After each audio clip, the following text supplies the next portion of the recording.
वर्णानामर्थसङ्घानां रसानां छन्दसामपि मङ्गलानां च कर्तारौ वन्दे वायुविनायकौ। मङ्गलं गुरुदेवाय मङ्गलं ज्ञानदायिने मङ्गलं पर्तिवासाय मङ्गलं सत्यसायिने।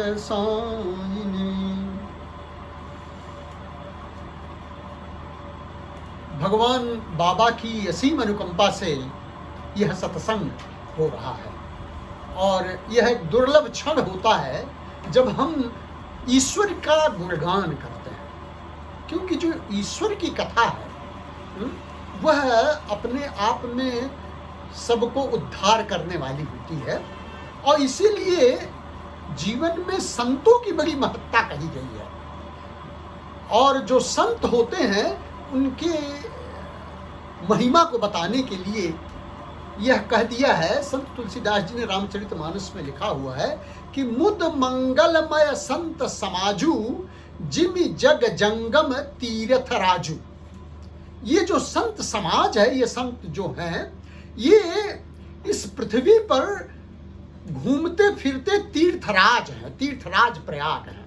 तो तीर्थराज प्रयाग में जिस तरह से संगम है गंगा यमुना और सरस्वती का, ठीक उसी प्रकार से ये संतों के अंदर भी संगम होता है। और वह संगम क्या है? वहां संत तुलसीदास जी कहते हैं कि राम कथा जह सुरसर धारा और सरसी ब्रह्म विचार प्रचारा विधि निषेधमय कलिमल हरणी कर्म कथा रविनंदिनी वर्णी। वहां भगवान राम की कथा जो है, जो भक्ति है, वह गंगा की धारा के रूप में चलती है संत समाज में। और जो ब्रह्म का विचार है, ब्रह्म की जो चर्चा है, ब्रह्म का जो प्रचार है, वह सरस्वती की धारा है जो उसमें गुप्त रहती है। और जो कर्म कथा है, और कर्म में विधि और निषेध है कि यह करना है, यह नहीं करना है, सदैव उसमें द्वैत विद्यमान है। तो जो कर्म की कथा है वो यमुना है। और इस तरह से गंगा यमुना सरस्वती मतलब ज्ञान भक्ति और कर्म की जो धाराएं हैं, ये संत समाज में मिलती हैं। और यही कारण है कि भगवान राम जो हैं वो विभीषण से एक बात कहते हैं कि वास्तव में जब अवतार की बात आती है कि अवतार क्यों ले होता है, तो वह विभीषण से बात कहते हैं कि तुम सारिखे संत प्रिय मोरे और धरहु देह नहीं आन निहोरे। ये आप जैसे संतों के लिए ही मैं देह धारण करता हूं, मैं अवतार लेता हूं। सीधी सी बात है कि ये जो संत समाज है उसी के लिए ईश्वर अवतार लेता है। तो वह संतों के लिए और भक्तों के लिए वो सहज है और सुलभ है। तो इस तरह से ईश्वर को जो प्राप्त करने का तरीका है, पिछली बार हम चर्चा कर रहे थे कि ये जो ईश्वर को कैसे देखा जा सकता है। वैसे भगवान राम का चरित्र जो है, जो ईश्वर के रूप में चरित्र है, उस चरित्र को ही मैं आप सबको बताना चाहूंगा, क्योंकि मर्यादा पुरुषोत्तम का जो चरित्र है वो सब लोगों ने बता दिया है और चीजें इतनी अथाह हैं कि उन सब चीजों में जाना समय में संभव नहीं है। और इसलिए हम एक बात ये बताना चाहते हैं कि वर्णा नामर्थ संघा नाम रसा नाम छंद सामपी। जो वर्ण होते हैं अल्फाबेट्स, उन अल्फाबेट्स जो हैं वो एक होते हैं, वर्ण उन्हें कहा गया वर्ण। और जब ये अल्फाबेट्स मिलते हैं तो वर्ण से शब्द बनता है, वो शब्द भी एक होता है। किंतु जब ये शब्द को अर्थ में हम बनाने जाते हैं तो एक शब्द के अनंत अर्थ होने लगते हैं। और वो अर्थ किससे होते हैं? वो अर्थ निकलते हैं व्यक्ति के अपने रस से। जो शब्द सुनता है वो उन शब्दों में रस लेता है और रसों के माध्यम से उसके अर्थ निकालता है। तो इस तरह से अर्थ की अनंत संभावनाएं हैं। और इस तरह से प्रत्येक वक्ताओं ने जो बात कही, किरण ने जो मर्यादा पुरुषोत्तम की बात कही, महीधर ने राम कथा रसवाहिनी और स्वामी को लेकर अनेक बात कही, तो वो जो चीजें कही वो अपने आप में एक बड़ी महत्वपूर्ण है और हर व्यक्ति के अपने विचार हैं और कोई विचार गलत नहीं है, सब सही है। यही इसकी एक विशेषता है, राम के चरित्र की यही विशेषता है कि वो जब भी किसी व्यक्ति के द्वारा वो प्रस्तुत होता है तो वो सही ही होता है। तो हम उसकी गंभीरता में नहीं जाएंगे, हम ये बताना चाहते हैं कि भगवान राम ने मर्यादा पुरुषोत्तम का एक मॉडल और रोल तो किया, लेकिन भगवान के रूप में उनको कितने लोगों ने जाना, और भगवान के रूप में जानने के लिए, लेकिन वह कहते हैं कि मैं भक्तों के लिए सहज सुलभ हूं। उन्होंने भक्तों को यह बता दिया कि मैं भगवान हूं। जो भी भक्त के रूप में आए, तो जैसे कौशल्या है, कौशल्या को उन्होंने दिखा दिया, उन्होंने अपना मुंह खोल करके दिखा दिया कि वो साक्षात भगवान है, क्योंकि मुंह खोलने के बाद जब रोने लगते हैं तो उसमें दिखाई पड़ता है। संत तुलसीदास जी रामचरितमानस में लिख देते हैं कि अगणित रवि सस शिव चतुरानन और बहुगिर सरित सिंधु महि कानन, देखी माया सब विधि गाढ़ी अति सभीत जोरे कर ठाई। और वो छोटे से बालक में भगवान राम ने कौशल्या को ये दिखा दिया कि वो साक्षात भगवान है। तो भक्तों के लिए सुलभ है। और विभीषण भक्त है, वो शरणागत से आते हैं। मानो ये जो एक सबसे बड़ी जो गुण है, सबसे बड़ी चीज जो है, ये हमारे जीवन में ये है कि हम कैसे ईश्वर के प्रति समर्पित हो जाते हैं और शरणागत कैसे मिल जाती है। इस शरणागत के माध्यम से हम ईश्वर को देख सकते हैं और प्राप्त कर सकते हैं। तो भक्त के लिए यह सुलभ है, किंतु जब हम इसकी चर्चा ज्ञान और कर्म के संदर्भ में करते हैं, हम इसकी चर्चा जब ज्ञान और नेटवर्क का इशू है वो जल्दी से कनेक्ट हो और वापस जो है हमारे ऑफ करके कंटिन्यू कीजिए।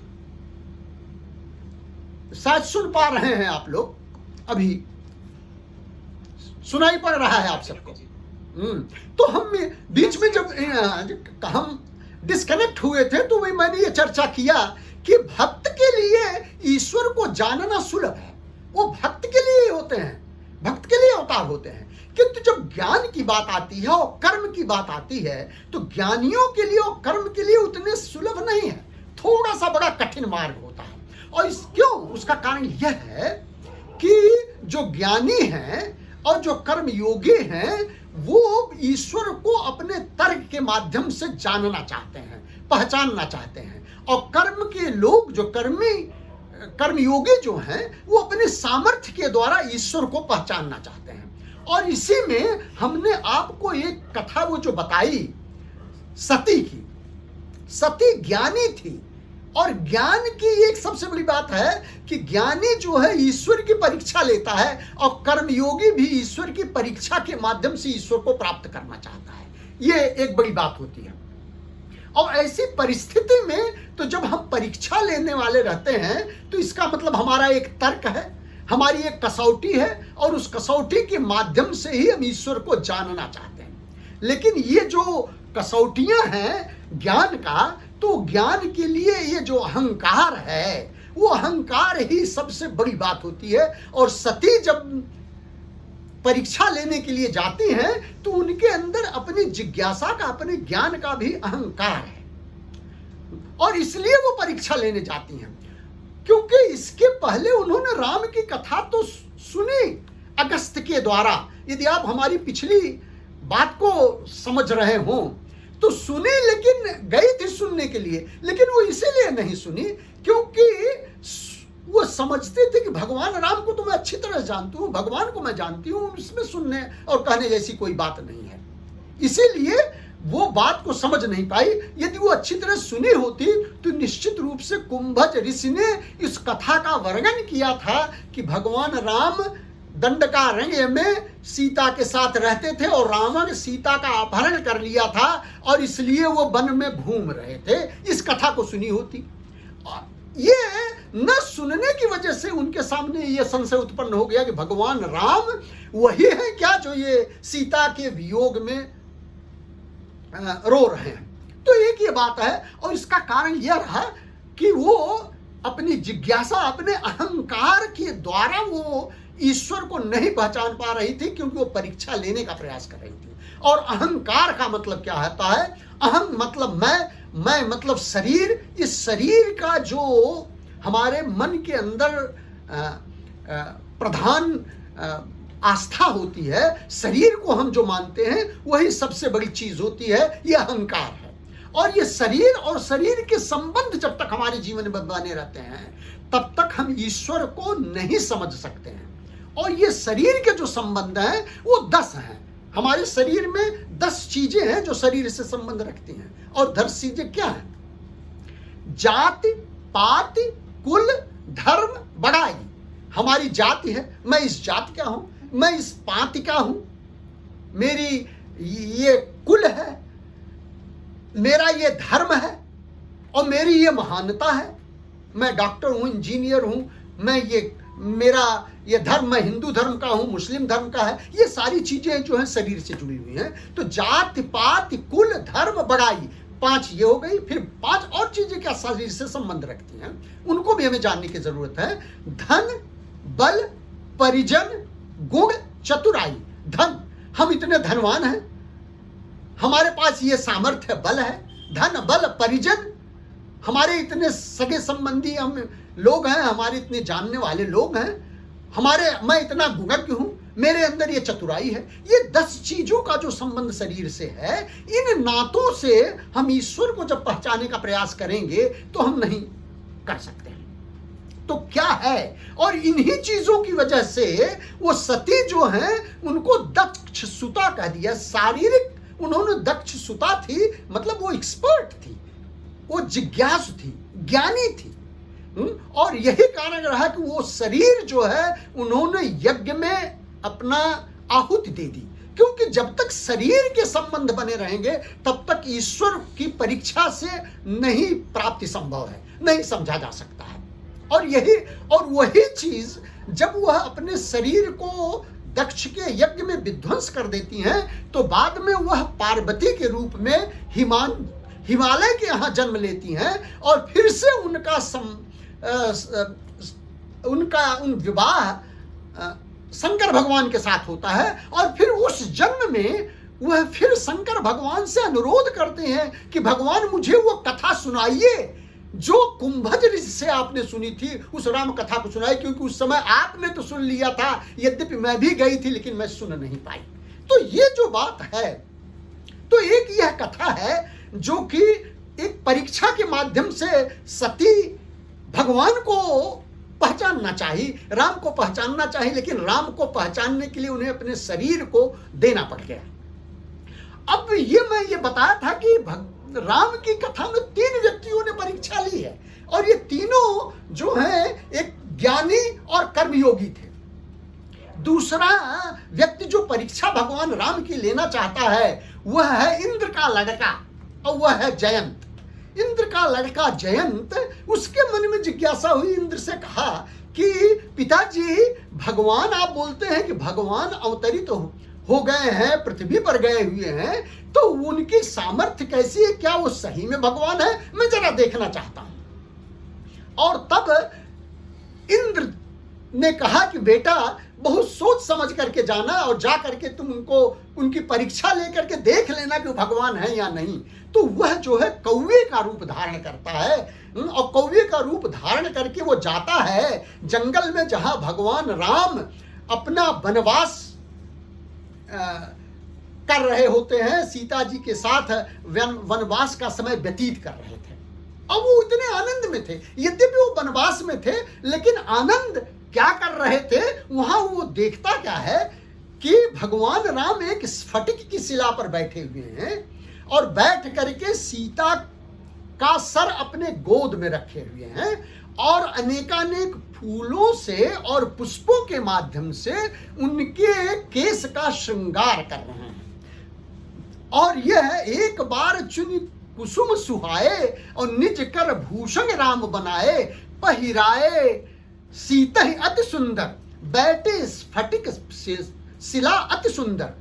और फिर यह क्या सोचता है कि सुरपति सुत धरि बायस भेसा, सठ चाहत रघुपति बल देखा। उसने सोचा कि मैं जरा इनके बल को देखूं, क्योंकि जरा ये सामर्थ्यवान है या नहीं, क्योंकि ये कर्म योगी की एक बड़ी विशेषता होती है, वो अपने सामर्थ्य के ऊपर विश्वास करता है। और जब वह सामर्थ्य का विश्वास करता है तो वह ईश्वर को भी उसी कसौटी पर कसना चाहता है कि हम इनकी सामर्थ्य कहां तक है।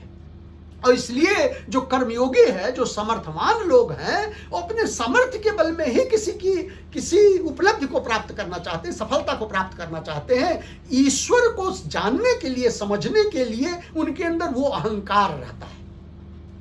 और अंत में जब इस बात को वो परीक्षा लेना चाहता है तो करता क्या है, इस कहानी के माध्यम से मैं जरा आपको कहानी पहले बता दूं तो आप समझेंगे कि वह उस कौवे के रूप में जाता है और सीता के चरणों में चोंच मार करके भागता है। अब सीता जो है वो अपने सर को भगवान राम की गोद में रख करके सो रही हैं, वो आनंद ले रही हैं। और यह सोचता है कि ये ऐसा भी क्या भगवान होता है कि वह अपनी पत्नी के प्रति इतना विलासी है कि उनको इतना प्रेम कर रहा है कि उनका श्रृंगार कर रहा है। वह सीता के चरण में चोंच मार करके भागता है। और जब चोंच मार देता है तो भगवान राम भी सीता को कष्ट नहीं देना चाहते। वो सोचते हैं कि सीता इस सुख में इतनी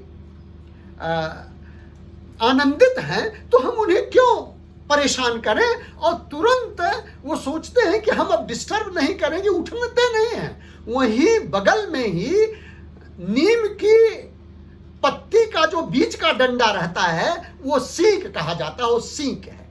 उस सीक को वहां पड़ा हुआ था, वो 2 सीक लिए और उसी सीक से उन्होंने धनुष और बाण बना करके वहीं से उन्होंने धनुष और बाण चला दिया।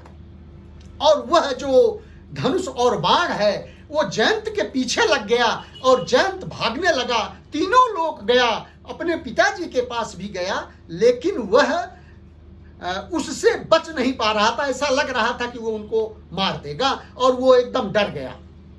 और फिर जब वो बहुत भयभीत हो गया तो नारद मिलते हैं और नारद कहते हैं कि भाई देखिए ये तो भगवान राम का बाण है, इससे तुम बच नहीं सकते, तुम भगवान राम के ही पास जाओ और तब वहां जाकर के तुम्हारा कल्याण होगा। और इस तरह से जयंत वहां से चल करके भगवान राम के पास आता है और फिर शरणागत हो जाता है। हमारे जीवन में सामर्थ्य की यही बात है। हम अपनी सामर्थ्य के द्वारा जब कोई चीज प्राप्त करना चाहते हैं और जब प्राप्त नहीं होता है हम पूर्ण कर लेते हैं और तब हम भगवान को समर्पित होते हैं, शरणागत होते हैं कि भगवान हमने तो सामर्थ्य कर लिया, अब मेरा कार्य हो नहीं रहा, कृपा करके आप ही मदद करें। और तब कहीं जाकर के जब संपूर्ण शरणागति होती है तब आप ईश्वर के प्रभाव को देख पाते हैं और तब वह समझ पाता है। तो भगवान राम पूछते हैं कि भगवान ये क्या बात है, तुम क्यों चोंच मार करके भगे थे। तो उसने कहा कि मैं आपके सामर्थ्य को देखना चाहता था और ये जानना चाहता था कि आप सर्वशक्तिमान हैं या नहीं। तो भगवान राम ने कहा कि तुमने क्या देखा। तो वह जयंत बोलता है कि अतुलित बल अतुलित प्रभुताई, आपका जो बल है और आपकी जो प्रभुता है वह अतुलित है, उसको मापा नहीं जा सकता है, असीम है। और तब वो जब शरण और फिर वह गिर पड़ता है भगवान राम के चरणों में, तो भगवान राम क्या करते हैं, वहां एक कहानी है कि उसकी एक आंख को फोड़ देते हैं, नष्ट कर देते हैं, ये कथा आती है। लेकिन इसके संकेत क्या हैं। हमारे जो सामर्थ्य है, जो कर्म है, कर्म की बड़ी विशेषता है कि हमारे अंदर द्वैत बनता है।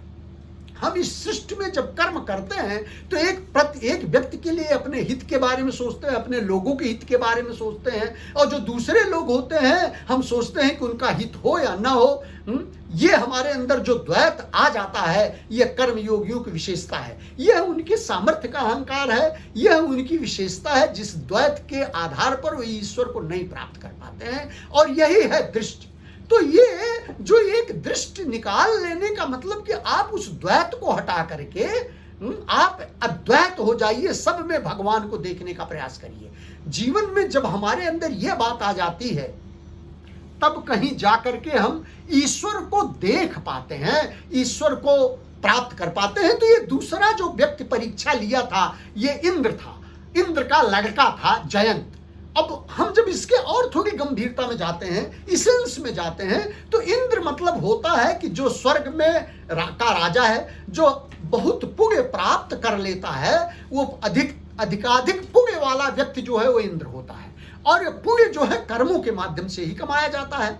और उसका लड़का जो है, वह जो जयंत है, वही कर्म है, वही सामर्थ्य है। और इस तरह से ये कर्म वाले जो हैं, कर्म योगी जो हैं, वह भी ईश्वर की परीक्षा लेते हैं। और ये जो राजसी अहंकार है, यह जो अहंकार है, ये राजसी अहंकार है, जहां हमारे अंदर द्वैत है। तो इसको हटाया जा सकता है कि हम द्वैत से अद्वैत की तरफ आ जाएं, सब जगह ईश्वर को देखने लगे, अपनी सामर्थ्य में सबके सुख की कामना करने लग जाएं। तो जब सब सुखी हो जाएंगे तो हम भी सुखी हो जाएंगे, जिसे स्वामी कहते हैं कि लोका समस्ता सुखिनो भवन्तु। ये चीज हमारे जीवन में आ जाती है। और जब यह आ जाती है तो राजसी अहंकार समाप्त होता है। आप कर्म के द्वारा, आप सेवा के द्वारा ईश्वर को प्राप्त कर सकते हैं। यह कर्म योगियों के लिए सिद्धांत है। तो ज्ञानियों के लिए जो ज्ञान है, वो सात्विक अहंकार जो सती के अंदर था, वो सात्विक अहंकार में आपको शरीर के नातों को, संबंधों को हटाना पड़ता है। और जब हमारे जीवन में राजसी अहंकार होता है, तो राजसी अहंकार है वो द्वैत है। हमारे अंदर शरणागति तो है, लेकिन हम उसको अंत में अपनाते हैं। और ऐसी स्थिति में हम द्वैत के साथ कार्य करते हैं। और शरणागति जब हो जाती है, तो द्वैत से अद्वैत की तरफ बढ़ करके हम ईश्वर को प्राप्त कर लेते हैं। ये दूसरा व्यक्ति जो परीक्षा किया। और तीसरे व्यक्ति ने जिसने परीक्षा किया, वह था रावण। आप सब उस कहानी को जानते हैं कि रावण कैसे परीक्षा, उसके दिमाग में संदेह कहां उत्पन्न होता है। शूर्पणखा का नाक, उसकी बहन शूर्पणखा का नाक कान जब कट जाता है, तो वह खरदूषण अपने भाई के पास सहायता मांगने के लिए दंडकारण्य में जाती है। और दंडकारण्य में जब जाती है, तो खरदूषण की सहायता के लिए आते हैं, जिसे भगवान राम मार डालते हैं, उनका वध कर देते हैं। और जब वध हो जाता है, तो ये जो शूर्पणखा है, रोती बिलखती रावण के पास जाती है, लंका की सभा में जाती है, और वहां कहती है कि रावण देखो, तुम्हारे रहते मेरी क्या दशा हुई है। ये दो राजकुमार आए हुए हैं, जिन्होंने यह संकल्प लिया है कि तुम्हारे राक्षसों के कुल को विनाश कर डालेंगे। और ऐसी स्थिति में ये सुनने के बाद रावण कहता है, चिंता मत करो, उसको धैर्य बधा करके। और फिर अपनी सभा से जब निकलता है शाम को, तो शाम को वो जब सोने के लिए जाता है, तो सोते समय वह सोचता है। और क्या सोचता है, उसके दिमाग में बात आती है कि सुर नर असुर नाग खग माही, मोरे अनुचर कह को नाही, खर दूषण मौसम बलवंता, और तह के हतई बिना भगवंता। वो सोचने लगता है कि इस सृष्टि में चाहे वो देवता हो, चाहे वो आदमी हो, सुर नर असुर, नाग चाहे नाग हो, खग हो कोई पक्षी हो, सुर नर असुर नाग खग माही, मोरे अनुचर कह को नाही। हमारे सेवकों के बराबरी नहीं कर सकता है, हमारे सहायकों की बराबरी नहीं करता है। ऐसी स्थिति में खरदूषण जो है मेरे समान बलवान थे, उनको यदि किसी ने मारा है, तो निश्चित रूप से क्या वो भगवान है। खरदूषण मौसम बलवंता, और तही के हतई बिना भगवंता, क्या वो भगवान है। उनके उसके मन में यह संदेह आता है। तो ये जो है अहंकार है कि मैं उनकी परीक्षा लूंगा, मैं देखूंगा कि क्या वो भगवान है। और फिर विचार दूसरा क्या आता है कि यदि वो भगवान नहीं होंगे, तो मैं जो नर रूप भूप सुत दो, तो हरि हूं नारी जीत रन दो। यदि वो राजा के लड़के होंगे, राजकुमार होंगे, तो मैं निश्चित रूप से उनको जीत करके उनकी पत्नी को अपहरण करके अपना बना लूंगा। यह उसके मन में आता है। एक दुविधा तैयार होती है कि क्या वो भगवान है या क्या वह राजकुमार है। इस दुविधा के साथ जाता है। लेकिन फिर उसके मन में एक बात आती है, ये दुविधा तो है, और इसी दुविधा के माध्यम से हर व्यक्ति ईश्वर की परीक्षा लेना चाहता है। लेकिन वह परीक्षा किस मनोभाव से लेना चाहता है, यह जानना बड़ा जरूरी है कि उसके अंदर जो अहंकार है वो किस ढंग का अहंकार है।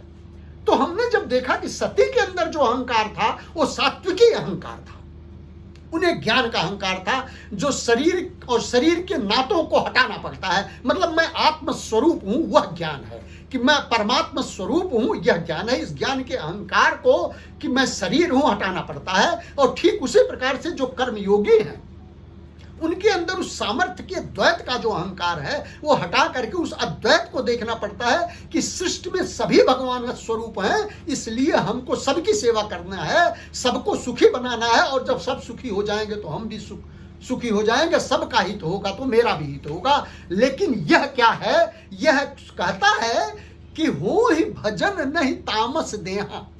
ये दोनों जो सात्विक अहंकार है और जो राजसी अहंकार है, इसके अंदर भक्ति प्राप्त करने की जिज्ञासा रहती है, उत्कंठा रहती है। वो भक्त बन जाते हैं, शरणागत हो जाते हैं अंततः जब वो बात समझ लेते हैं। लेकिन यहां रावण की बात क्या है, रावण कहता है कि वास्तविकता यह है कि भगवान है या राजकुमार है, यह तो मैं परीक्षा कर भी लूंगा। लेकिन एक चीज है कि अगर भगवान होंगे भी तो भी मुझसे तो भजन नहीं हो सकता, क्योंकि यह देह तामसी है, मैं भजन नहीं कर सकता, मतलब मैं शरणागत नहीं हो सकता। यह जो है एक तामसी अहंकार है। जीवन में जब हमारे अंदर इस ढंग की भावना आ जाती है कि भाई मैं भजन नहीं कर सकता, मैं भगवान के शरणागत नहीं हो सकता हूं, जो मैं हूं वही हूं, दूसरा कोई नहीं है, एको हम द्वितीयो नास्ति, तो ये जो भावना है ये तामसी अहंकार की है। तो इस तरह से जो तामसी अहंकार रावण के अंतर्गत आता है, यह जो है तभी समाप्त होता है जब हम अपने जीवन में संपूर्ण रूप से ईश्वर हमको मिटा देता है और अपने में अपने आप कृपा करके ले लेता है, तो वहां बध नहीं होता है। इसके आगे की कहानी है, अब इन पूरी कहानियों के अंदर मैं नहीं जाऊंगा, लेकिन इतना मैं बता देना चाहता हूं कि वह भी मारीच के पास जाता है सहयोग के लिए कि आप हमें सहयोग दीजिए और कपट मृग बनो, सोने का मृग बनो, जिससे कि मैं उनकी पत्नी का हरण कर लूं। अब उससे उसके जो मन भाव थे क्या थे, वह इससे क्या टेस्ट करना चाहता था, क्या परीक्षा लेना चाहता था कि यदि वह सर्वज्ञ होंगे, सर्वव्यापक होंगे, तो वो समझ लेंगे कि यह कपट मृग है, और यदि वह सर्वशक्तिमान होंगे तो निश्चित रूप से वह उसको मार डालेंगे। लेकिन वहां पर भगवान राम ने उसके सारे कसौटियों को फेल कर दिया, असफल कर दिया।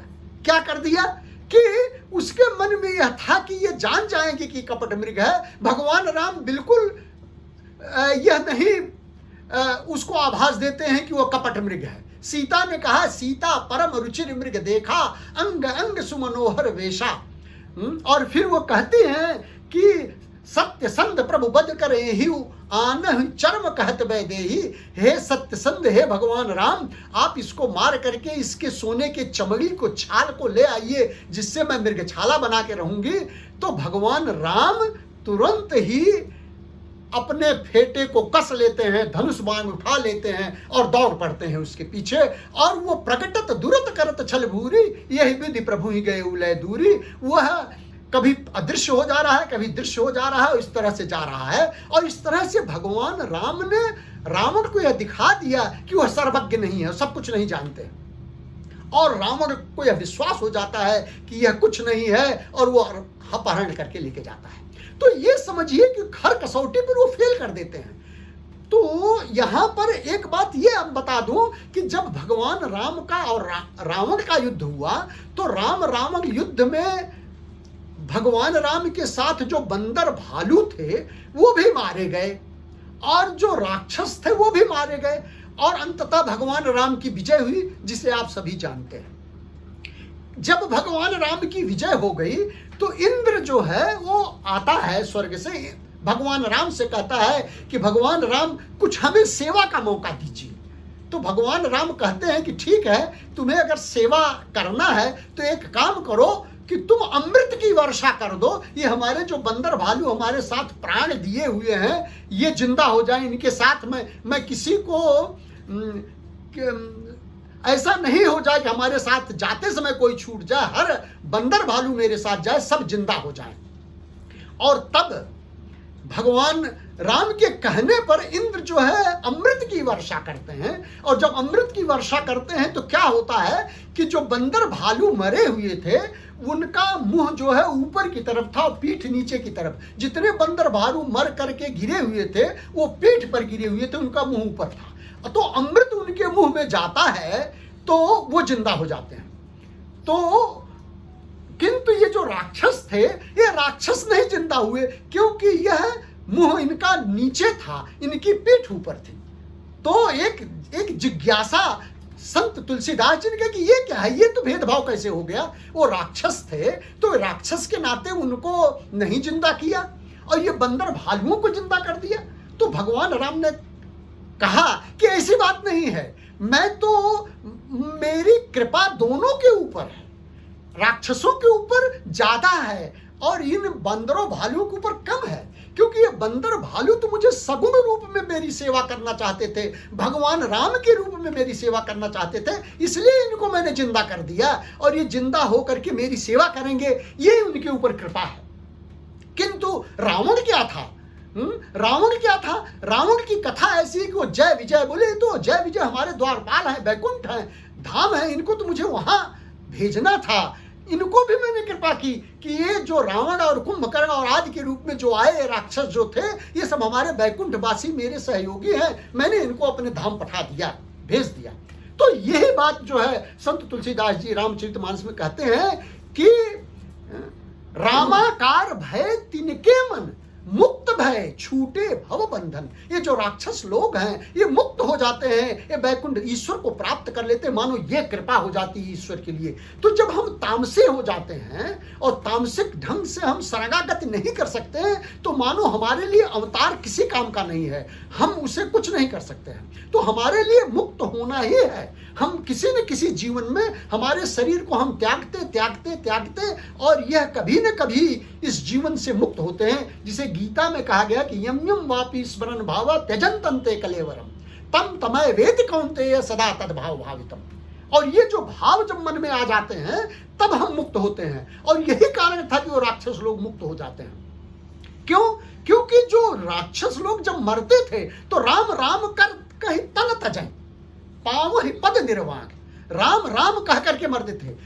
रावण भी जब मरता है तो कहता है कहाँ राम रनहत उपचारी, राम कहाँ है, मैं उनको मार डालूंगा, और ऐसा कह करके वो रणभूमि में गिर पड़ता है। तो राम कह करके वो मुक्त हो जाते हैं। इस तरह से उनके मनोभाव भले ही बैर भाव से है, भगवान राम को देख रहे थे, वो मुक्त हो जाते हैं, मानो ये कृपा है।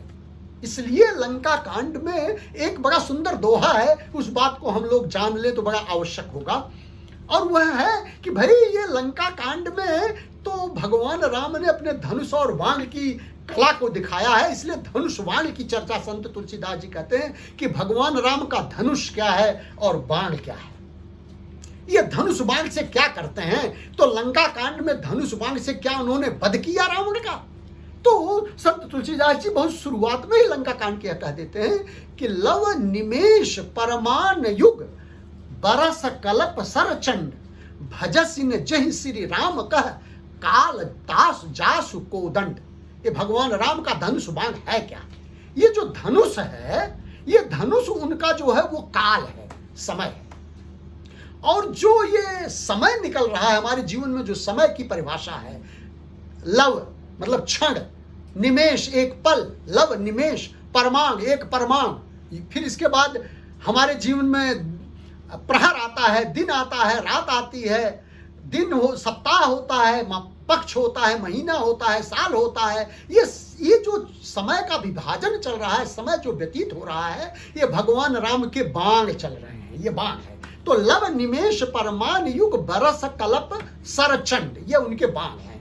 और जो धनुष है वो काल है। तो काल के धनुष से भगवान राम का ये जो समय चल रहा है, समय जो व्यतीत हो रहा है, उनका बाण है। तो इस बाणों के माध्यम से क्या करते हैं, किसको वध करते हैं? भजसिन जय श्री राम का, भगवान राम का जो भजन नहीं करते हैं, जिनके मन में भाव में ईश्वर का भजन नहीं होता है, उसको समझते नहीं, उनके लिए ये बाण है। तो बाण के द्वारा वो किसी का वध नहीं करते हैं, वो बस केवल ये चाहते हैं कि हमारे भक्त का जो भाव है वो मेरी भजन की तरफ आ जाए किसी न किसी रूप से, चाहे वह दुख के रूप में से आ जाए या सुख के रूप में आ जाए। वो उसको सुख दे देते हैं जिससे कि वो भजन की तरफ मुड़ जाता है, और उसको दुख दे देते हैं जिससे कि वो भजन की तरफ मुड़ जाता है। इस तरह से ये जीवन की जो प्रक्रिया है यह होने लगती है। तो मानो ये तामसी अहंकार है। ये जीवन में जब तक ये सात्विक अहंकार है, जब तक राजसी अहंकार है और जब तक तामसिक अहंकार है, तब तक आप ईश्वर को नहीं प्राप्त कर सकते हैं। और इस तरह से तीन व्यक्ति जो परीक्षा लेते हैं, ये सती परीक्षा लेती हैं, इंद्र का लड़का जयंत परीक्षा लेकर के ईश्वर को प्राप्त करता है, और रावण भी परीक्षा लेता है और फिर ईश्वर को पहचान लेता है, वह मुक्त हो जाता है और वैकुंठ चला जाता है। जयंत जो है वो द्वैत को समाप्त करके अद्वैत को प्राप्त करके सबके सामर्थ्य की बात करने लगता है, सबके सुख की बात करने लगता है। और सती अपने शरीर के अहम को छोड़ करके परमात्मा स्वरूप आत्म स्वरूप हो जाती हैं और शंकर से कहती हैं कि प्रभु आप हमें वह कथा भगवान की सुनाइए जिसे आप अगस्त ने सुना था। तो इस तरह से इन लोगों ने ईश्वर को साक्षात्कार किया और इस तरह से भगवान राम के उस ईश्वर के स्वरूप को देखा।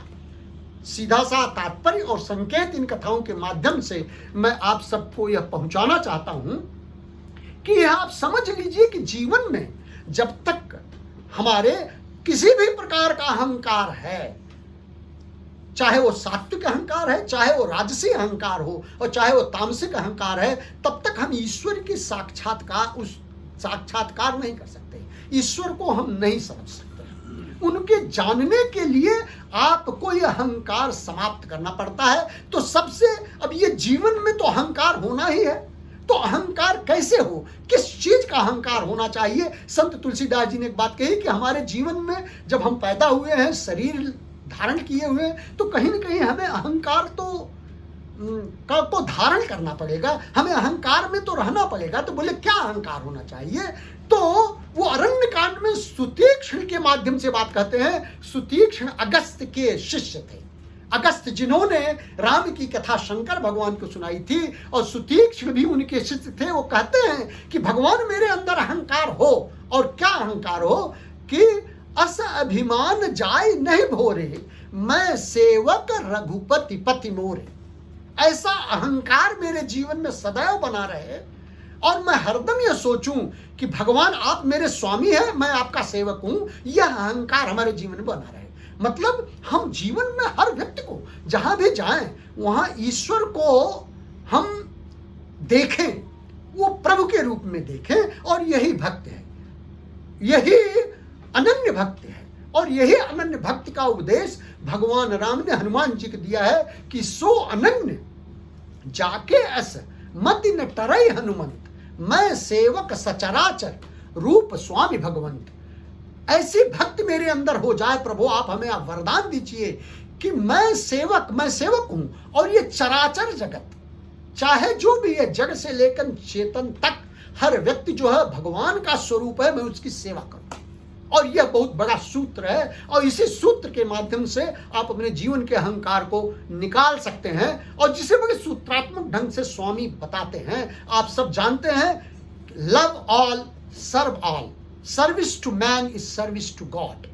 ये जो मूल मंत्र है ईश्वर को प्राप्त करने का यही तरीका है। जीवन में अहंकार हम तभी हटा सकते हैं जब हम सेवा करते हैं, और वह सेवक का अहंकार होना चाहिए कि मैं सेवक हूं। इस चराचर जगत जो है वो भगवान का स्वरूप है, साईं राम का स्वरूप है, और हम सबको सुखी करें और सब सुखी हो जाएंगे तो हम भी सुखी हो जाएंगे। लोका समस्ता सुखिनो भवन्तु, लोका समस्ता सुखिनो भवन्तु, लोका समस्ता सुखिनो भवन्तु। जो भगवान सत्य साईं बाबा के द्वारा मंत्र हम लोगों को दिया गया है, वही इसके बीच में महत्वपूर्ण सूत्र है जिसे हमें धारण करना चाहिए और ईश्वर को प्राप्त करने के लिए यही समझना पड़ेगा। और भगवान राम इसीलिए भगवान के रूप में अपने भक्तों को ही दिखा देते हैं, सहज सुलभ हैं, और बाकी सब लोगों के लिए वो कठिनाई से प्राप्त होते हैं। परिश्रम करना पड़ता है, सेवा करना पड़ता है, और जब तक आप सेवा नहीं करेंगे, सेवा करके हर उस दीनहीन में ईश्वर को देखेंगे नहीं, तब तक आप ईश्वर को नहीं प्राप्त कर सकते हैं। उस स्थिति तक पहुंचना पड़ेगा। तो इस बात को हम समझ लें, और इन्हीं शब्दों के साथ मैं आप सभी को प्रणाम करता हूं और अपनी वाणी को विराम दूंगा कि सर्वे भवन्तु सुखिनः, सर्वे सन्तु निरामया, सर्वे भद्राणि पश्यन्तु, मां कश्चित् दुःख भाग् भवेत्। मैं